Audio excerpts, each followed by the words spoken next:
So Richard, you've been training estate agents all around the world for many years.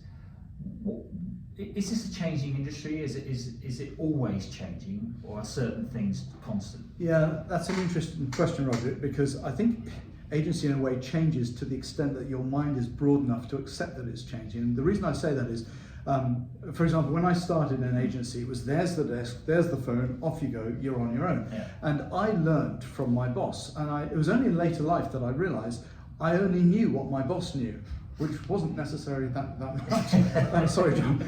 But he only knew what his boss told him as well. Yeah. And so we find ourselves in a cottage industry, a very parochial industry where that's my territory, it's half a mile that way, it's 1 mile that way, and I don't need to know anything else other than what goes on in my patch.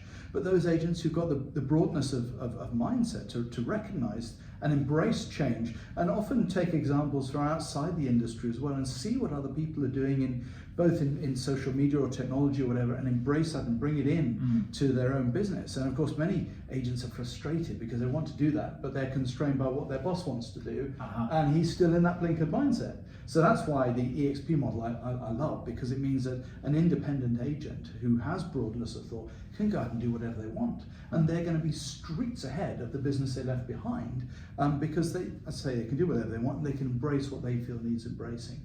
So yes, it's changed, of course, technology and everything. I mean, I remember the days when, it was black and white photocopied photographs, and the rogue agent was the one who then did colour photographs, and we all had to follow that. The colour photographs think at the expense, blah blah blah, and we had to copy them, and then there was something else. So you can either choose to be a leader on this, or you can just look at what other people are doing and follow, but you'll always be one step behind. So you've got to be a little bit brave, I think, if you're going to embrace what is on offer. And at the moment, there is so much fantastic opportunity to embrace change, and not just for its own sake though, because I think that there's a real opportunity here. So many agents are quite good agents. I often get asked to do back to basics training, and I say, no, I'm not going to do that. They said, well, why not? I said, well, why do you want back to basics training? No one's going to engage you to sell the property because you're basically good. They're going to engage you because you are extraordinary. So we're looking for ways and embracing ways that are really the making of an extraordinary estate agent. So you mentioned, colour photocopiers, even transport, right then, moving more recent years, Rightmove, Zoopla, online viewing, whatever. How big is the EXP model as a disruptor to the industry? What do you think we're actually looking at here? I think as a business model, it is an amazing disruptor because it is enabling, it's freeing up those particularly the really good agents who are perhaps a little frustrated that, I'm doing really well here, but it's all going into my boss's bank account and I'm still earning my salary. I wish I owned the business, but I don't know about affording the portal subscriptions and the office and everything. Maybe it's just safer to stay put. So I think it's enabling those potentially the good and potentially good agents to just free them, to spread their wings and fly. Because that's the point, isn't it? Because that's a game the changer. EXP team behind the scenes, they are doing all of that, so you can focus on what you acquiring the houses, selling them, looking after the client. Yeah. So traditionally, an EXP agent doesn't necessarily hold a lot of stock because they're focusing on that client. But of course, when your income from the sale of a house is, commission is far greater than normal. So therefore, the quality of service should be far better than and so many agents, good agents. Guess what? Good agents get promoted. And I'm a classic case. I got promoted from being what I thought was a good agent to a really rubbish manager. Yes. Because they're different jobs. Yeah. And it appears to be a natural progression to go into management. But the more you go into management, supposedly as part of your career, the less you're in agency, which is the thing that you're good at and you love and you just want to do more of. I don't want to get involved with the admin and the taxes and the technology or whatever, the software, the CRMs, all that stuff. I want to leave that to someone else and just do what I'm really good at. So what you're saying is an EXP agent can get on with what they're good at and build a business. And they don't have the potentially political differences and difficulties and sensitivities and personality problems in an office. Because very often you'll hire someone for their skills, but you'll fire them for the behaviour. And in the same way, you find yourself in a business, and it's the behaviour of people in that business that make it either comfortable or uncomfortable. And one of the, and correct me if I'm wrong, but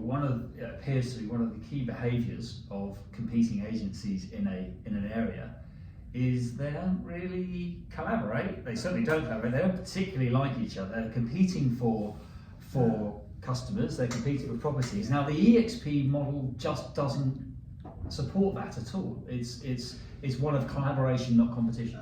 Absolutely, and I mean, I've always been I was brought up with a sort of a half commission type model where you share all your instructions. I mean, everywhere else around the world has multi-listing, where properties are shared and agents collaborate much more. In this way, I mean, in some ways, probably not a PC thing to say in saying that agency is not a team sport. At the end of the day, it's down to you as an individual.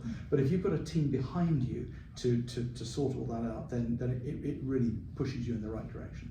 And I've forgotten your question. No, that's why you haven't. You answered it. But it's interesting, isn't it? Because EXP isn't for everybody, is it? Because it does take a certain mindset. It does take a certain belief in your capacity, a recognition that it isn't going to be easy, because if it was going to be easy, everyone would be doing it. It wouldn't need us. And it was the same. But it was the same for us in sport. Yeah. The great Daley Thompson, who was a great mentor and friend and training partner of mine, a two-time Olympic champion, said to me once, Roger, if this was easy, everyone would be doing it. I'll never forget that. Yeah. So I think it would be foolish for people to think I can just switch over to EXP and it'll be easy. It shouldn't be easy. You shouldn't expect it to be easy. Absolutely. But if you have the mindset to push through it, you can very quickly be in a very comfortable position. And the great thing is, you can do what you've always done. You can ideally do it better, earn an awful lot more money. But what we are hoping to do here, particularly EAChampions, is actually to attract business-minded estate agents. And any good estate agent is business-minded anyway. Yes. But if they're business-minded estate agents, so in other words, we're attracting business people, not just estate agents, entrepreneurially minded estate agents.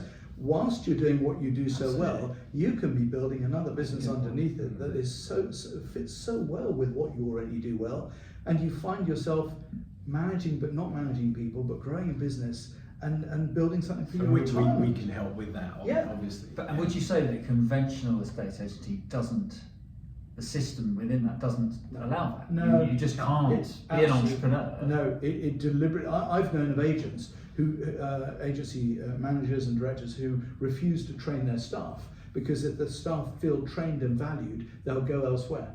They feel if they train the people up, they'll lose them.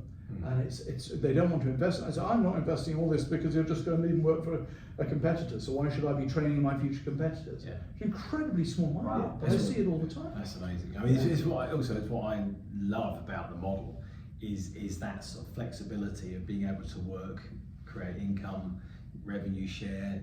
There's different ways of making money without going into it on other videos. But I just want to wind back a little bit, because you said something that really made me think. That there'd be certain people out there who choose for perceived safety or something. Is that right? So I sort of visualise that almost someone's on the precipice of thinking, I'm in my 9 to 5. I kind of think I can do a bit more. I can give a bit more. And maybe at a T-junction. What would you say to that person to encourage them to take that all-important first step? Easy question.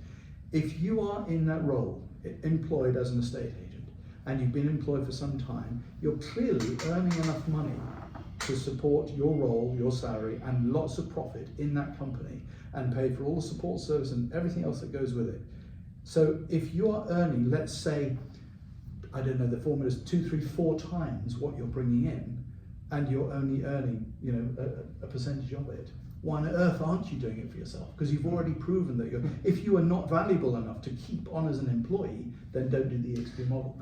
But the argument to that might be, but I like the security of being with a well-known brand that people will put their houses on with, so I haven't got to go out and how do I get a house? How do I get if I'm going to join EXP, how am I going to get a house? Absolutely. Who's going to list their house with me when they can comfortably list it with the high street brand? If I'm running a major high street brand, I don't want to hire people, listers, who are going to rely on the brand. That just becomes order taking. I want people who can go out and get instructions, irrespective of the brand. We know that sellers employ the individual that impressed them the most. 100%. The brand gets you through the door, possibly. That's true. But it's interesting how the EXP brand is actually gaining considerable traction as a brand in its own right. That's another story. But once you're through the door, they employ or they don't employ you as an individual, irrespective of the brand. So what we're able to do, of course, with EAChampions is help people with some prospecting material and some activities that can actually get them through those doors, Yes. and then bang.